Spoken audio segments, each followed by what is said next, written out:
ಇದು ಏನಪ್ಪ ಅಂತಂದರೆ ಇದು ವಿಶೇಷವಾಗಿ ಮೂಡ ಹಗರಣದಲ್ಲಿ ಪ್ರಮುಖ ದೂರುದಾರರಾಗಿದ್ದ ಸ್ನೇಹಮಯ ಕೃಷ್ಣ ಅವರು ಇವತ್ತು ಎಂತಂದರೆ PCR 28/24 ಒಂದು ಸೆಕ್ಷನ್ ಅಬ್ಜೆಕ್ಷನ್ಗೆ ಒಂದು ಸ್ಪೆಷಲ್ ಜನಪ್ರತಿನಿಧಿ ನ್ಯಾಯಾಲಯದಲ್ಲಿ ಒಂದು ಅಬ್ಜೆಕ್ಷನ್ಗೆ ಒಂದು ಹಿಯರಿಂಗ್ ಇತ್ತು.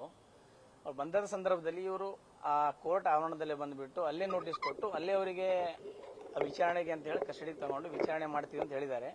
ನಾವು ಬಂದುಬಿಟ್ಟು ನಮ್ಮ ಕಕ್ಷಿದಾರವರು ನಾವು ನಮ್ಮ ಕ್ಲೈಂಟು ಅವ್ರಿಗೆ ವಿಚಾರಣೆ ಮಾಡಿದಾಗ ಅವರು ಆಯೋ ಅಂತ ಹೇಳಿ ಏನೇನು ಹೇಳ್ತಾರಂತಂದರೆ, ನಾವು ಅರೆಸ್ಟ್ ಮಾಡಿಲ್ಲ ಸರ್, ನಾವು ಅವರಿಗೆ ಒಂದು ಸ್ಟೇಟ್ಮೆಂಟ್ ತೊಗೊಂಡು ನಾವು ಬಿಟ್ಕೊಡ್ತೀವಿ ಅಂತ ಹೇಳಿದ್ದಾರೆ. ಸೊ ಸುಮಾರು 7-8 ಗಂಟೆ ಆಯಿತು ಸ್ಟೇಟ್ಮೆಂಟ್ ತೊಗೊಂಡು 7-8 ಗಂಟೆ ಆದರೂ ಸಹ ಇಡೀ ನಮ್ಮ ಬೆಂಗಳೂರು ನಗರದಲ್ಲಿ ಪ್ರದಕ್ಷಿಣೆ ಮಾಡಿ ಇವತ್ತು ಕಮಿಷನ್ ಆಫೀಸ್ ಕರ್ಕೊಂಡು ಬಂದಿದ್ದಾರೆ.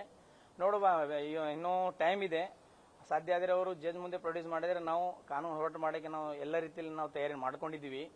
ಒಂದು ವೇಳೆ ಜಡ್ಜ್ ಮನೆ ಮುಂದೆ ಪ್ರೊಡ್ಯೂಸ್ ಮಾಡಿದರೆ ನಾವು ಜಡ್ಜ್ ಮುಂದೆ ಹೋಗಿ ನಾವು ಬೇಲಿಗೆ ಅಪ್ಲಿಕೇಶನ್ ಹಾಕ್ತೀವಿ. ಇಲ್ಲದೇವಾದರೆ ಬೆಳಗ್ಗೆ ಅವರು ಬಹುಶಃ ಇವತ್ತೊಂದು ದಿನ 24 ಅವರ್ ಇಲ್ಲಿ ಇಟ್ಕೊಂಡು ಬೆಳಗ್ಗೆ ಜಡ್ಜ್ ಮುಂದೆ ಪ್ರೊಡ್ಯೂಸ್ ಮಾಡಿ ಅವ್ರ ಕಸ್ಟಡಿ ತಗೊಳ್ಳೋದನ್ನ ಪ್ರಯತ್ನ ಮಾಡಬಹುದು. ಯಾವುದೇ ರೀತಿಯಾಗಿ ನಾವು ಸ್ನೇಹಮಯ ಕೃಷ್ಣ ಜೊತೆ ನಾವಿದ್ದೀವಿ, ನಾವು ಕಾನೂನು ಹೋರಾಟನ ಸಂಪೂರ್ಣವಾಗಿ ಮಾಡ್ತೀವಿ ಅಂತ ಈ ಸಂದರ್ಭದಲ್ಲಿ ಹೇಳ್ತೀವಿ.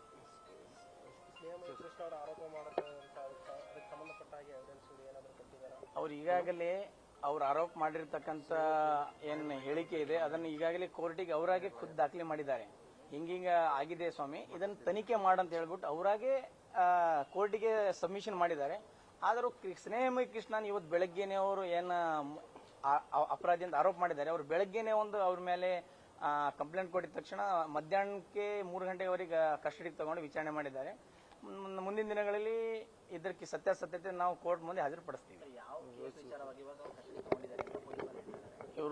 ಅವರು ಮೂಡ ಮಾಜಿ ಆಯುಕ್ತರಾಗಿರುವಂತ ನಟೇಶ್ ಅವರು ಈ ಮೂಡಕ್ಕೆ ಸಂಬಂಧಪಟ್ಟಂತೆ ಸ್ನೇಹಮಯ ಕೃಷ್ಣ ಅವರನ್ನ ಹೆಂಗೋ ಮಾಡಿ ಸಂಪರ್ಕ ಮಾಡಿ ಈ ಕೇಸನ್ನ ಹೆಂಗೋ ನಾವು ಇಲ್ಲಿಗೆ ಕ್ಲಿಯರ್ ಮಾಡತಕ್ಕಂಥ ಪ್ರಯತ್ನ ಮಾಡಿದ್ದಾರೆ.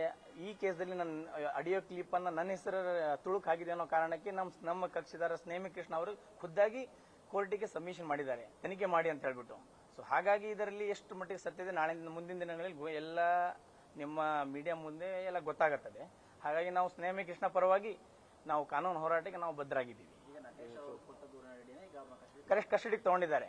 ಸೊ ಹಾಗಾಗಿ ನೋಡೋಣ, ನಾಳೆ ಬೆಳಗ್ಗೆ ಅಷ್ಟೇ ಕೋರ್ಟಿಗೆ ಬಂದರೆ ನಾವು ಅವ್ರಿಗೆ ಬೆಲ್ ಅಪ್ಲಿಕೇಶನ್ ಹಾಕಿ ಕಾನೂನು ಹೋರಾಟ ಮಾಡಕ್ಕೆ ನಾವು ಸಿದ್ಧರಿದ್ದೀವಿ. ನ್ಯೂಸ್ ಫಸ್ಟ್ ನಿರ್ಭೀತಿಯಿಂದ ನಿಮ್ಮ ಪರವಾಗಿ.